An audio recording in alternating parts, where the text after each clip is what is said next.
Continuamos entonces con el estudio del sistema muscular. Vemos entonces aquí estructuras que son importantes como los túbulos T, donde tenemos unos orificios para los mismos. Mírenlos, aquí están. Tenemos el retículo sarcoplásmico, que son las estructuras que vemos en azul, recordando que al interior del retículo hay una gran cantidad de iones de calcio, y las miofibrillas que vemos aquí, que son los cilindros rosados. Recordemos que entonces esta miofibrilla es un cilindro largo conformado por una gran cantidad de sarcómeros. Recordemos que entre línea Z y línea Z tenemos entonces los sarcómeros, un sarcómero que a su vez está conformado por filamentos delgados y filamentos gruesos en el centro. Aquí vemos entonces de una forma más grande la estructura de los filamentos delgados, donde vemos que es un doble collar de perlas, ¿sí? Donde encontramos las actinas en color rosado con unas estructuras rojitas llamadas puntos de unión. Encontramos también una proteína en color azul de forma tubular, que es como un cordón, que se denomina tropomiosina, y vamos a encontrar que hay una tercera proteína a la cual le denominamos troponina. Aquí está la miosina, ¿sí? Que hace parte, que es la que conforma el filamento grueso, y aquí tenemos otro filamento delgado, tal y como vemos en esta gráfica. Vamos a mirar cómo se lleva a cabo la contracción muscular. En este caso, primero encontramos la misma situación, tal y como la estudiamos hace un momento. La troponina tiene un receptor, ¿sí? Donde no ha sido estimulado todavía. Vemos entonces aquí las actinas con sus puntos de unión en rojo, pero los puntos de unión de las actinas están cubiertos por la tropomiosina, ¿sí? Entonces vemos cómo esa tropomiosina, que es la proteína tubular o el cordón azul, está tapando los puntos de unión de las actinas.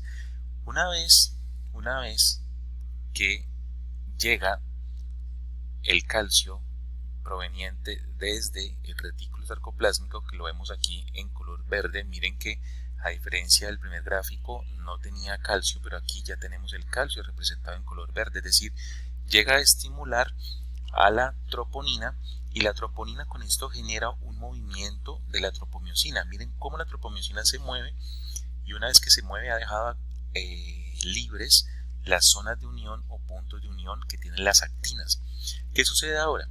Que las miosinas, la cabeza de la miosina, ¿sí?, entra en contacto con los puntos de unión de las actinas y va a empezar a tirar hacia atrás. Es decir, esta cabeza de la miosina se moverá, en este caso, hacia la derecha, ¿sí?, alando y alando y alando cuantas veces sea posible, para que cada vez se vaya haciendo más corto ese filamento delgado, que es lo que veríamos entonces en esta parte, ¿sí? Miren nuevamente, aquí sigue el calcio, los puntos de unión siguen libres, y miren que la miosina del filamento grueso se inclina hacia atrás. De esta manera hace que se deslice hacia la derecha, para el caso de este modelo, hacia la derecha el filamento delgado. Aquí vemos entonces cómo una vez que eso sucede vuelve la cabeza de la miosina, pero para hacer este proceso, ¿qué se requiere? Se requiere energía en forma de ATP. Eso significa que vamos a requerir la acción de una molécula energética, ¿sí?, que es el adenosintrifosfato o ATP.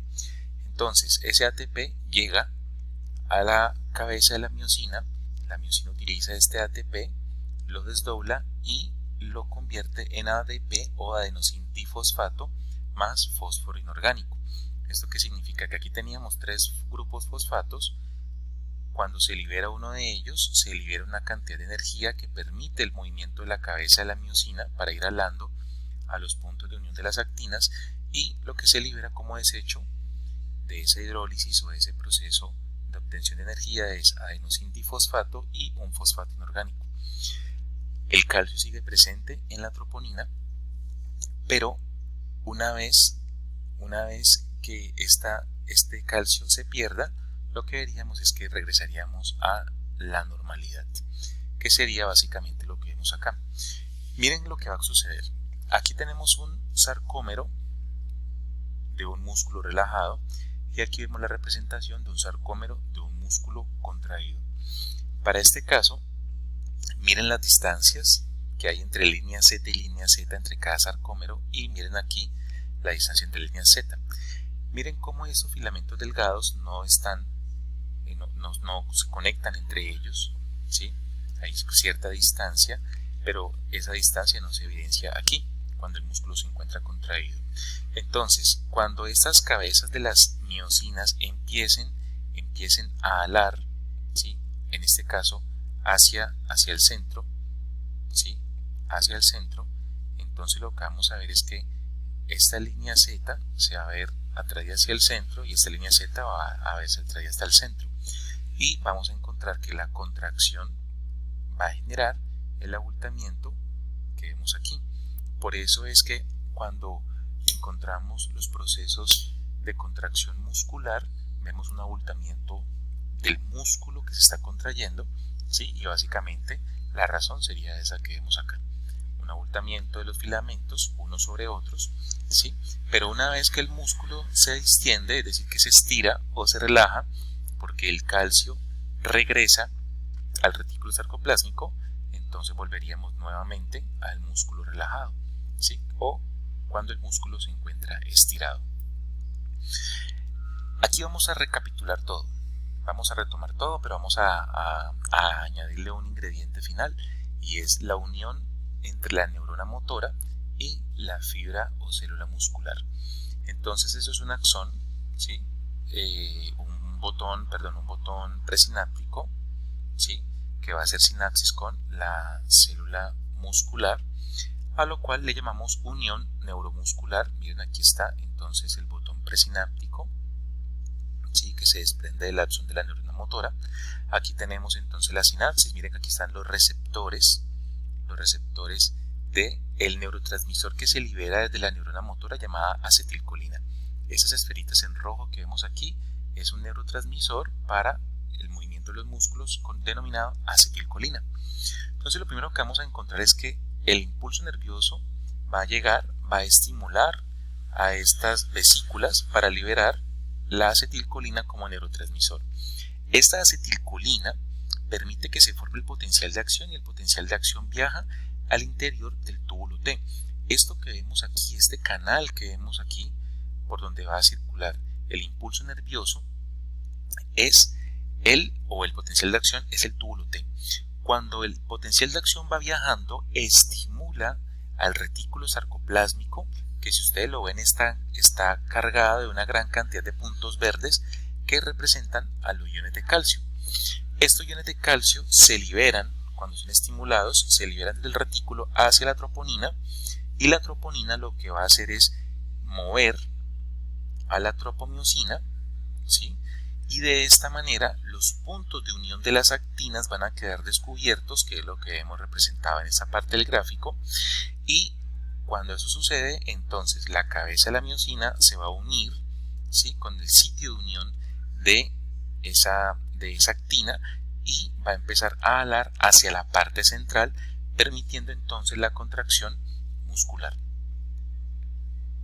Recuerden que para el movimiento de esta cabeza de miosina necesitamos el gasto de energía en forma de ATP, produciendo la energía suficiente para mover la cabeza de miosina y liberando ADP, es decir, adenosín difosfato más un fosfato inorgánico. Ahora bien, esto que estamos viendo aquí, que son los iones de calcio que fueron liberados desde el retículo sarcoplásmico hacia las troponinas para generar el movimiento de tropomiosinas, dejando libres los lugares de unión de las actinas y permitiendo el movimiento o desplazamiento y finalmente la contracción muscular, pasaron entonces desde el retículo sarcoplásmico por difusión, es decir, a favor del gradiente y sin gasto energético. Sin embargo, lo que debemos tener en cuenta es que este calcio que está aquí debe regresar hasta el retículo. ¿Cómo lo hará? Lo hará gracias a la bomba de calcio, es decir, vamos a ir en contra del gradiente de concentración, para lo cual requerimos también un gasto energético de ATP para pasar el calcio desde la troponina hacia el retículo sarcoplásmico. Bien, los invito también a que vean el video de la animación que explica la contracción muscular, para que tengan entonces un poco más de cercanía a la contracción muscular y el mecanismo que se sigue para tal fin. Muchas gracias.